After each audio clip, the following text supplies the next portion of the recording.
Hər vaxtınız xeyir olsun, hörmətli tamaşaçılar. Xəbərlərin saat 11 buraxılışı ilə qarşınızdayıq. Studiyada Roya Rafqızıdır. Prezident İlham Əliyev Bakı Ekspo Mərkəzinin həyətində məişət tulantıları daşıyan texnikalarla tanış olub. Ekologiya və Təbii Sərvətlər Nazirliyinin sifarişi ilə Gəncə Avtomobil Zavodunda istehsal edilən bu texnikalar ölkəmizin müxtəlif şəhər və rayonlarından göndəriləcək. Ekologiya və Təbii Sərvətlər Naziri Rəşad İsmailov və Gəncə Avtomobil Zavodu İstehsalat Birliyinin Müşahidə Şurasının sədri Xanlar Pətiyev layihə barədə dövlət başçısına məlumat veriblər. Bildirilib ki, ümumilikdə layihə çərçivəsində hər birinin tutumu 22 kubmetr olan 70 kommunal texnika istehsal edilib. Kommunal texnikanın iki toplantı meydançasından Bakı şəhərində Ekspo Mərkəzinin qarşısından və Gəncə şəhərində Avtomobil Zavodunun həyətindən Azərbaycanın 58 şəhər və rayonuna göndərilməsi nəzərdə tutulur. İndi isə dünya gündəmi ilə efirə davam edirik. Yaxın Şərqdə hərbi əməliyyatların coğrafiyası, quru və dəniz hədəflərini əhatə edərək genişlənir. Regionda NATO bazaları və strateji gəmilər hədəfə alınıb. Vaşinqton Tehranı silahı yerə qoymağa çağırır. Tehran isə danışıqların olmayacağını bəyan edir. Gərginlik həm hərbi, həm də diplomatik müstəvidə davam edir. Bu saatədək bölgədə nələr baş verib, diqqət yetirək.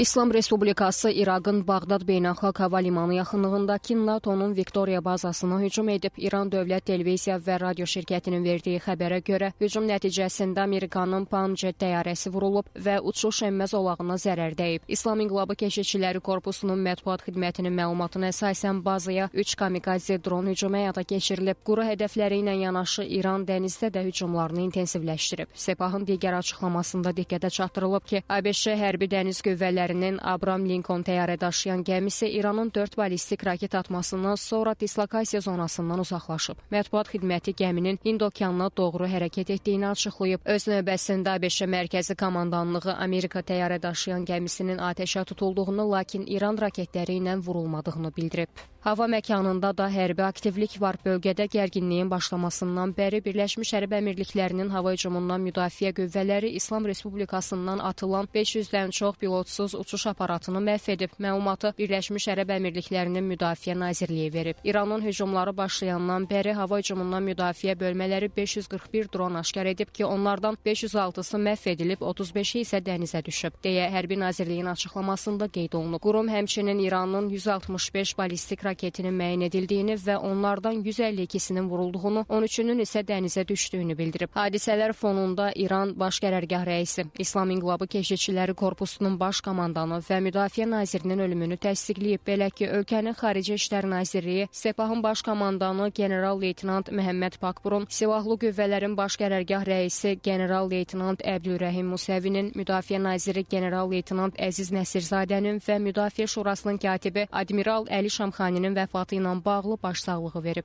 Bütün bunlarla yanaşı Vaşinqtondan İranın silahlı qüvvələrinə birbaşa təslim olmaqla bağlı ultimatum gəlib. ABŞ prezidenti Donald Trump İran hərbçilərini silahı yerə qoymağa səsləyib.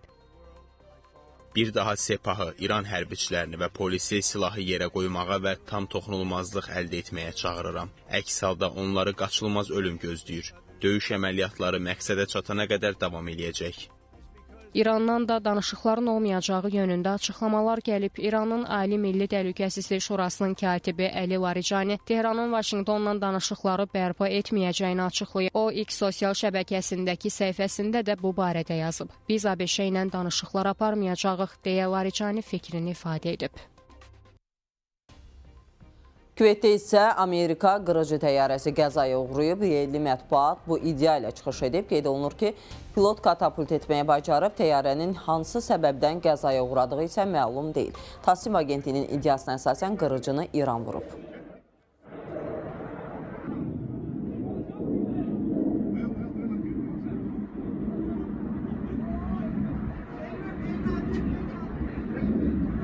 Şov.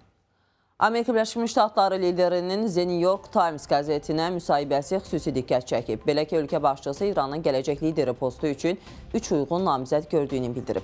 Nəşrin yazdığına əsasən Donald Trump İslam Respublikasına rəhbərlik edə biləcək 3 çox yaxşı seçim olduğunu deyib. Lakin konkret adların açıqlaması sualına cavab verməkdən imtina edib. 47-ci lider İranın yeni rəhbərliyinin praqmatik mövqe nümayiş etdirəcəyi təqdirdə sanksiyaların ləğv oluna biləcəyini də deyib. Lakin mən heç bir istiqamətdə öhdəlik götürmürəm. Bunun üçün hələ çox tezdir, deyə Ağ Ev rəhbəri əlavə edib. Bundan başqa o qarşıya qoyulan işin çox yaxşı yerinə yetirildiyini və prosesin planlaşdırılandan daha sürətli irəlilədiyini vurğulayıb. Amerika prezidenti bu fikri də səsləndirib ki, Vaşinqtonun İsraillə birgə İrana qarşı zərbələri davam etdirmək üçün kifayət qədər sursat ehtiyatı mövcuddur. Biz 4-5 həftəlik proses nəzərdə tutmuşduq. Bu çətin olmayacaq. Bizim üçün böyük miqdarda sursatımız var. Bildiyiniz kimi ehtiyatlarımız dünyanın müxtəlif bölgələrində, müxtəlif ölkələrinə yerləşdirilib, deyə Donald Trump qeyd edib. Böyük Britaniya Birləşmiş Ştatların İrandakı raket anbarlarına zərbə endirmək üçün hərbi bazalarından istifadə etmək tələbinə müsbət cavab verib. Ölkənin baş naziri Keir Starmer X hesabında dərc olunan video müraciətində belə deyib. Hökumət başçısı onu da bildirib ki, Böyük Britaniyanın özü Amerika hücumlarına qoşulmayacaq. Biz İrana ilkin hücumlarda iştirak etməmişik, indi isə heç bir hücum əməliyyatına qoşulmayacaq, deyə Starmer vurğulayıb. Təhdidin qarşısını almağın yeganə yolu raketləri anbarlardakı buraxılış yerlərində və ya raketlərin buraxılması üçün istifadə edilən buraxılış qurğularında məhv etməkdir. Amerika Birləşmiş Ştatları bu xüsusi və məhdud müdafiə məqsədi ilə Britaniya bazalarından istifadə etmək üçün icazə istəyib. İranın bölgəyə raket atmasının qarşısını almaq üçün bu tələbi təsdiqləməyə qərar verdik.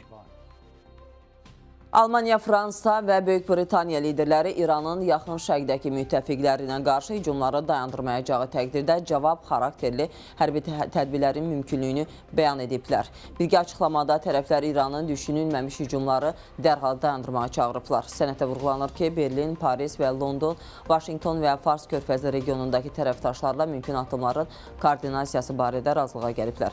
Biz regionda öz maraqlarımızı və müttəfiqlərimizin təhlükəsizliyini qorumaq üçün zəruri tədbirlər görəcəyik, deyə Tehrana xəbərdarlıq ünvanlanıb. Yeri gəlmişkən, elə Bəhreyn, Qətər, Küveyt, Birləşmiş Ərəb Əmirlikləri, Oman və Səudiyyə Ərəbistanı da daxil olmaqla körfəz ərəb ölkələri İranın hücumlarına cavab verməyə hazır olduqlarını elan ediblər. Bu barədə Körfəz Əməkdaşlıq Şurası üzv dövlətlərin Xarici İşlər Nazirlərinin birgə iclasından sonra yayılan rəsmi bəyanata qeyd olunub. Nazirlər Şurası İranın quruma üzv ölkələrinə qarşı əsaslı təcavüzü nəzərə alınmaqla, cavab tədbirləri hüququ da daxil olmaqla öz təhlükəsizliklərini qorumaq üçün bütün zəruri tədbirləri görəcəklərini bir daha təsdiqləyib, deyə yayılan açıqlamada bildirilir. Bəyanat əsasən Körfəz bölgəsində sabitlik yalnız regional məsələ deyil, həm də qlobal iqtisadi sabitliyin fundamental əsaslarından biridir.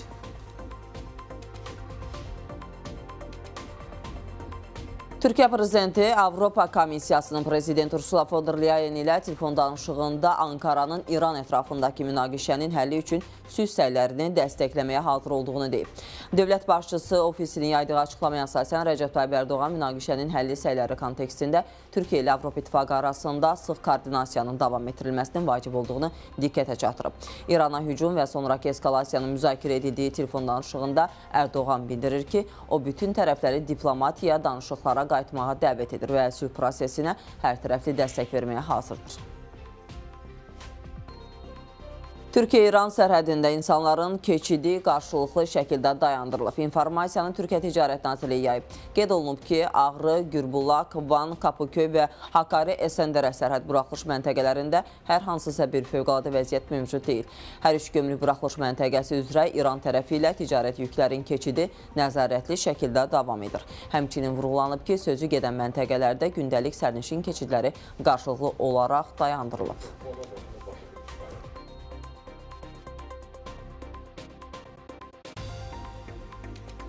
Digər tərəfdən İsrail ordusu ölkənin şimalında Hizbullahın raket atəşinə cavab olaraq Beyrutdakı hədəflərə bir sıra zərbələr endirib.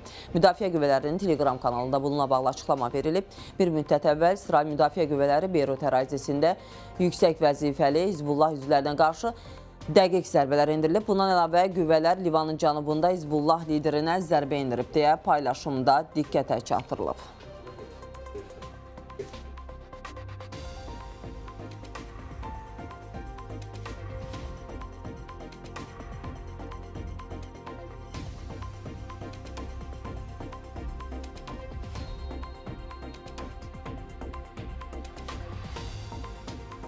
Dəyərli izləyicilər, son dəqiqə xəbərini diqqətinizə çatdırmaq istəyirik. İndiyə qədər 39 Rusiya vətəndaşı Azərbaycanla sərhəd vasitəsilə İrandan təxliyə olunub. Bu barədə Rusiyanın Azərbaycandakı səfirliyi məlumat verib. Rusiyanın Azərbaycandakı səfirliyi məlumat verib ki, 2026-cı ilin martın 1-də Rusiya vətəndaşlarının İran ilə Azərbaycan arasında yerləşən Astara sərhəd keçid məntəqəsi vasitəsilə dövlət sərhədindən keçidi başlayıb. Hazırki vəziyyətə görə Rusiya Federasiyasının 39 vətəndaşı sərhədi keçib.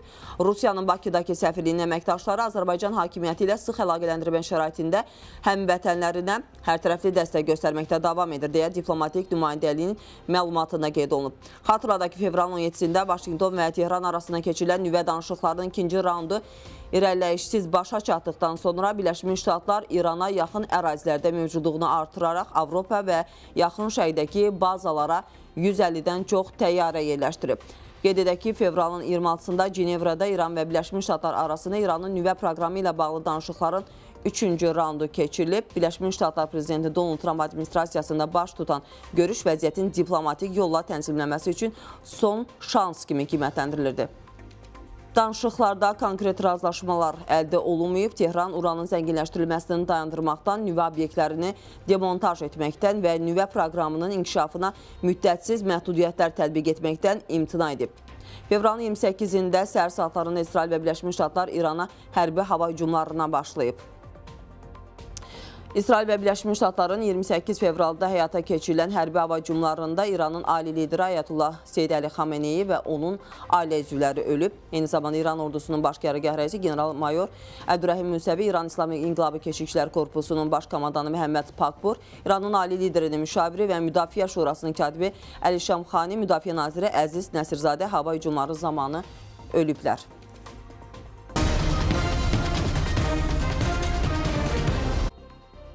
Dəyərli izləyicilər, bir xəbəri də diqqətinizə çatdırmaq istəyirik. Azərbaycan hərbi eskalasiyadan ciddi narahatdır. Tərəflərin qarşı durmadan çəkilməsi zəruridir. Sözləri Xarici İşlər Nazirliyinin Mətbuat Xidməti İdarəsinin rəisi Ayxan Hacızadə ARB 24-də açıqlamasında deyib. Ölkələrin BMT xartiyasına, eyni zamanda beynəlxalq hüququn norma və prinsiplərinə uyğun olaraq bir-birinin ərazi bütövlüyü və suverenliyinə hörmət etmələrinin vacibliyinə toxunub. Ayxan Hacızadənin sözlərinə əsasən eskalasiya ilə əlaqədar səfirliklərimiz gücləndirilmiş iş rejimində çalışır. Bildirib ki, hazırda bölgədə olan vətəndaşlarımızdan təhlükəsizlik vəziyyətini diqqətlə izləmələri, yerli hakimiyyət orqanlarının göstəriş və tövsiyələrinə riayət etmələri, kütləvi toplaşma yerlərindən uzaq durmaları və şəxsi təhlükəsizlik tədbirlərini gücləndirmələri xahiş olunur. Diplomatik missiyalarımız tərəfindən həmin ölkələrdə olan Azərbaycan vətəndaşlarına müvafiq dəstək göstərilir müraciətlərə uyğun olaraq. Bildiyiniz kimi bir nəfər vətəndaşımız xəsarət alıb, halbuki onun vəziyyəti hal-hazırda yaxşıdır və müvafiq olaraq diplomatik missiyamız onun vəziyyəti ilə yaxından maraqlanır. Vətəndaşlarımızın təxliyəsinə gəldikdə, bildiyiniz kimi mülkdə ümumi bölgədə hava məkanı bağlı olduğu üçün hər hansı bir geniş miqyaslı təxliyə nəzərdə tutulmur indiki məqamda. Buna baxmayaraq İran ərazisində olan vətəndaşlarımızın müvafiq olaraq yerləşdiyi bölgədən asılı olaraq həm Türkiyə ərazisindən, həm də Azərbaycan ərazisindən keçidi təmin olunur. İndiki statistik rəqəmə görə təqribən 100 nəfər Azərbaycan vətəndaşı artıq Azərbaycan dövlət sərhədini keçmişdir. Bundan əlavə digər ölkələrdən də Azərbaycan Respublikası sərhədindən müvafiq keçidin təmin olunması üçün müraciətlər ünvanlanır Azərbaycan tərəfindən. Təqribən 20-yə yaxın ölkənin vətəndaşlarının Azərbaycan ərazisindən keçidi istiqamətində müvafiq tədbirlər görülür. Belə hörmətli izləyicilər, saatın əsas xəbərləri bu qədər. Diqqətinizə görə minnətdaram. Salamat qalın.